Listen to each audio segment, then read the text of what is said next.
Welcome to tonight's episode of the Restful Record. This is the beginning of Season 2. In this season, we'll wander through the great halls of knowledge, not to memorize dates or recite facts, but to pause and reflect on the most fascinating stories each discipline has to offer. From the mysteries of human evolution in anthropology, to the groundbreaking experiments of psychology, to the ways literature, history, and science shape the world we live in. We'll explore subjects the way they might be taught in a university classroom, but with the quiet rhythm and gentle curiosity that belongs here, in this space for rest. Season 2 of the Restful Record will be an invitation to learn slowly, thoughtfully, and with wonder. Before we dive in, let's take a moment to relax. Close your eyes, settle into a comfortable position, and take a slow, deep breath. In through your nose, hold for a moment, and then exhale slowly through your mouth. Let the weight of your day melt away as you breathe in calm and breathe out any tension. With each breath, feel yourself sinking deeper into relaxation. Tonight's episode: economics. Long before coins and bills, humans exchanged goods directly. A farmer might trade grain for a neighbor's goat, or a hunter might exchange animal skins for stone tools. This barter system worked well in small communities, but it quickly became complicated. What if the goat herder didn't need grain? Or what if the hunter wanted a tool, but had nothing the tool maker wanted in return? The need for a common medium of exchange led people to invent money. At first, money wasn't coins or paper, but everyday objects that held agreed upon value. In different cultures, people used shells, salt, beads, or even large carved stones as currency. What made these things valuable was not their material worth, but the shared belief in their significance. This idea is at the heart of Yuval Noah Harari's explanation in *Sapiens*. Money is a shared fiction. It works because everyone agrees it works. Even strangers, with no knowledge of each other, can trust in an exchange because they both believe in the same story about value. The first metal coins were minted in Lydia, in what is now Turkey, around 600 BCE. These coins spread rapidly through trade routes, creating a reliable and portable form of currency. Later, in 7th century China, the Tang dynasty introduced the world's first paper money, lightweight, easy to carry, and backed by imperial decree. In Europe and beyond, the gold standard eventually tied money to the physical weight of gold. For centuries, currencies gained their legitimacy by being exchangeable for precious metals. In modern times, the gold standard gave way to fiat money, currency backed not by gold or silver, but by government decree. A dollar or euro has value not because it can be exchanged for gold, but because governments guarantee it, and people trust that promise. Harari notes that the system of trust has allowed money to become the most universal and most efficient system of mutual confidence ever invented. Unlike religion, language, or culture, money crosses almost every human boundary. Today, from stock markets to digital wallets, money continues to evolve, but the essence remains the same. It is valuable because we all agree it is. Although humans have always thought about trade, wealth, and value, economics as a formal discipline took shape in the 18th century during the Enlightenment. The Scottish philosopher Adam Smith, often called the father of modern economics, pushed The Wealth of Nations in 1776. In it, he argued that economies work best when individuals pursue their own interests, guided by what he famously called the invisible hand. Smith saw markets as self-regulating systems where competition and exchange naturally balance supply and demand. His ideas laid the foundation for capitalism and continue to influence how we think about markets today. But economics has never been a one-way story. In the 19th century, Karl Marx offered a radically different view. Observing the inequalities of the Industrial Revolution, Marx argued that the capitalism concentrated wealth and power in the hands of few while exploiting the labor of many. He predicted that the class struggle would eventually lead to revolution. While many of his predictions did not unfold exactly as imagined, Marx's critique of inequality and his vision of economics as inseparable from politics and society shaped global debates for over a century. The 20th century brought new thinkers who tried to address the challenges of modern economies. John Maynard Keynes, writing during the Great Depression, argued that governments could not always rely on markets to fix themselves. Instead, he proposed that public spending and investment could help revive economies in crisis. This idea, Keynesian economics, influenced how governments responded to recessions throughout the 20th century. In contrast, economists like Milton Friedman championed free market policies and warned against government interference, shaping the rise of neoliberal policies in the late 20th century. Taken together, these thinkers illustrate how economics is not just about numbers or markets, but about competing visions of how society should be organized. Each generation of economists responds to the crises and questions of their time, whether it is industrialization, depression, or globalization. And just like with money itself, their influence continues to shape the way we live, work, and exchange today. Those who study economics have created fascinating experiments about human behavior and money. One of the simplest, yet most revealing experiments is the ultimatum game. In this test, one person is given a sum of money and told to split it with another. If the second person accepts the offer, both keep the money. If the second person rejects it, neither gets anything. According to classical economic theory, people should accept any non-zero offer, even $1 out of 100. But in reality, people often reject unfair offers, preferring to punish selfishness even at personal cost. This showed that fairness and emotion shaped economic decisions just as much as logic or profit. Another fascinating experiment is the dictator game, a close cousin of the ultimatum game. In this case, one person decides how to split the money with another, but the recipient has no choice. They must accept whatever is given. Traditional theory would suggest the dictator should keep everything. Yet many participants choose to share at least some of the money. This revealed that humans often act out of generosity, reputation, or moral instinct, challenging the old assumption that people are purely self-interested in markets. The marshmallow test, while originally framed as a psychology experiment, has deep implications for economics. Children were offered one marshmallow immediately, or two if they could wait. The ability to delay gratification was later linked to better life outcomes, from education to income. For economists, the experiment illustrates the role of time preference, how we value rewards now versus rewards later. This concept is central to understanding savings, investments, and even consumer debt. Behavioral economists like Daniel Kahneman and Amos Tversky also uncovered how our minds bend economic logic. Their studies of decision-making showed that people are far more likely to fear losses to celebrate equivalent gains, a phenomenon called loss aversion. For example, losing $100 feels much worse than gaining $100 feels good. This explains why investors panic during downturns, or why people hold on to failing stocks longer than they should. Kahneman's work ultimately earned him the Nobel Prize in economics, even though he trained as a psychologist. Finally, one of the most sobering real-world experiments in economics came from the Stanford prison experiments.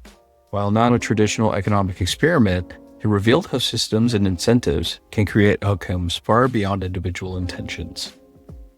Modern economists often study these dynamics in the form of game theory and institutional design, asking, how do rules, roles, and expectations shape human choices?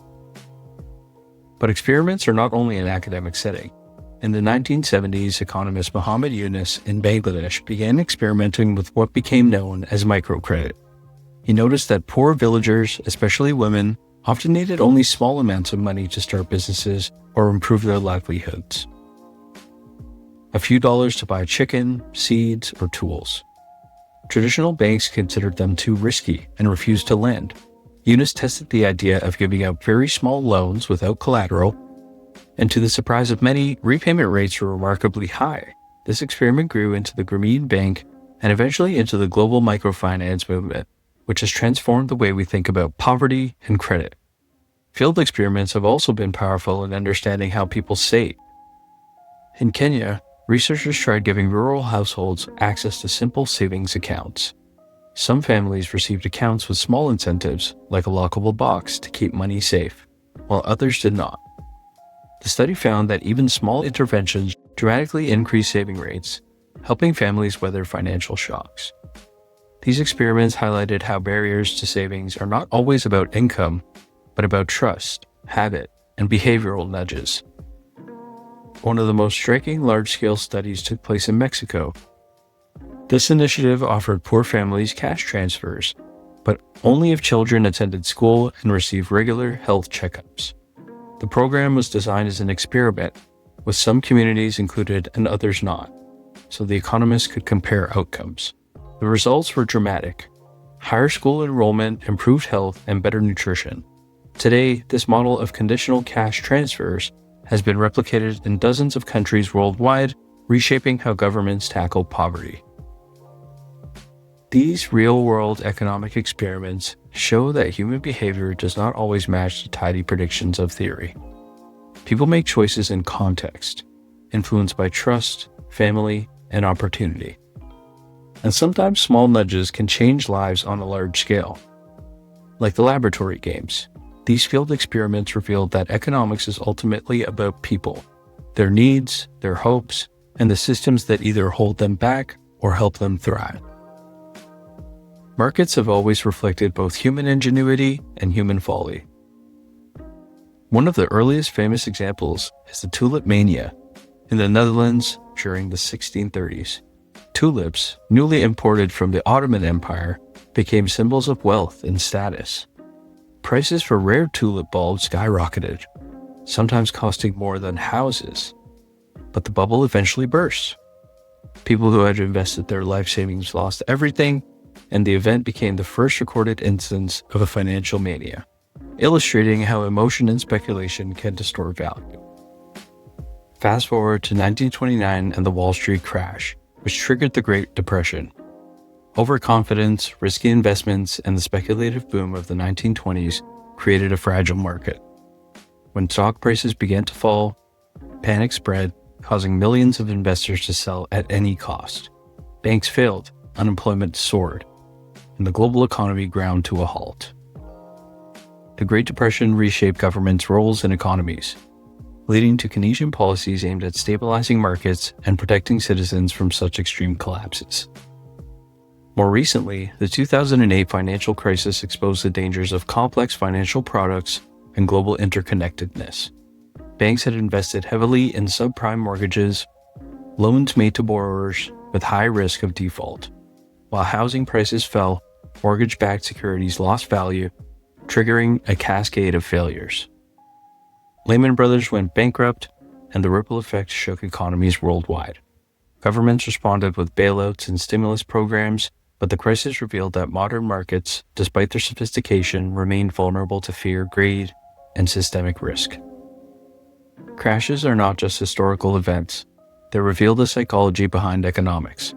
Markets depend on trust, and when that trust falters, even well-functioning systems can collapse.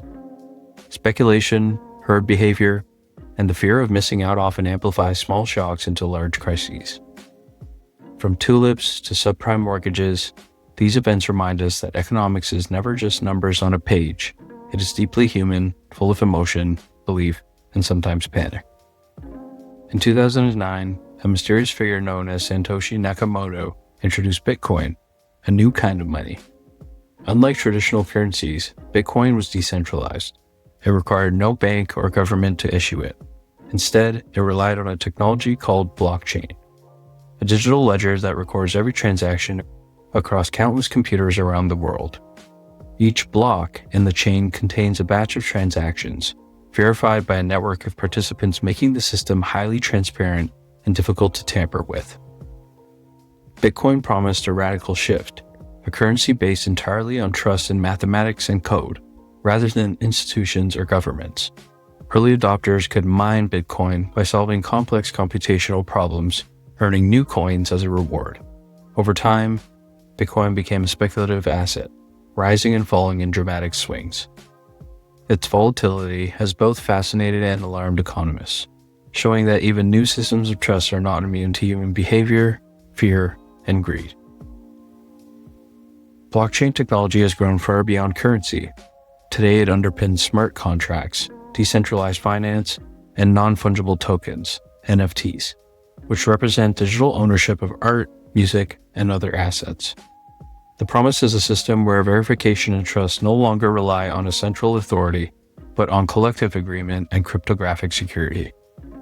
Yet, these innovations come with challenges: energy consumption, regulatory uncertainty, and the potential for fraud. Cryptocurrency and blockchain illustrate a theme that runs through all of economics. Value exists because people agree it does. From shells and gold to paper money and Bitcoin, humans continually invent systems of trust to facilitate trade, cooperation, and innovation. Just as the tulip traders, stock investors, and microcredit borrowers place their faith in something larger than themselves, so too do modern participants in these digital markets. Economics is, at its core, a story of imagination and the systems we build to give that imagination form. In today's world, economies are no longer isolated. Goods, services, and labor flow across continents, connecting markets in ways unimaginable just a century ago. A smartphone, for example, contains components from dozens of countries: microchips from Taiwan, screens from South Korea, and assembly in China, all sold to consumers worldwide. This interconnectedness has created unprecedented wealth and opportunities, but it has also exposed deep inequalities. Globalization has lifted millions out of poverty, particularly in Asia, but it also has left others behind. Factories in developing countries may offer jobs, yet wages are often low, working conditions are harsh, and environmental regulations minimal. Outsourcing and trade deals can devastate local industries in wealthier nations, creating winners and losers on both sides of the supply chain. Economists study these dynamics to understand not only profits and efficiency, but also fairness, labor rights, and human costs of global trade. Inequality is not only economic, but social and geographic. Even within a single country, the richest 1% can accumulate wealth far beyond the reach of the average citizen. This concentration of resources affects political power, education, and access to opportunity. Field experiments like conditional cash transfers in Mexico or microfinance in Bangladesh show how small interventions can improve lives. They also highlight that systemic inequalities are persistent and complex. Ultimately, globalization and inequality demonstrate that economics is about more than markets. It is the people, relationships, and the stories societies tell themselves about value, fairness, and opportunity. Understanding these dynamics helps us see why some regions prosper while others struggle. Experiments, field studies, and market crises show that human behavior is rarely rational, yet small interventions and innovations can transform lives. By exploring markets, money, and the systems that connect us, we see that economics, it's not just numbers on a page. Economics, at its heart, is a story of human imagination, trust, and choice.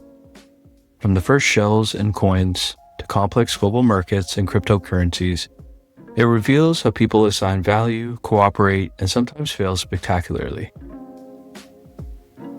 Thank you for joining us in tonight's episode of the Restful Record as we wander through the history of economics. Rest well.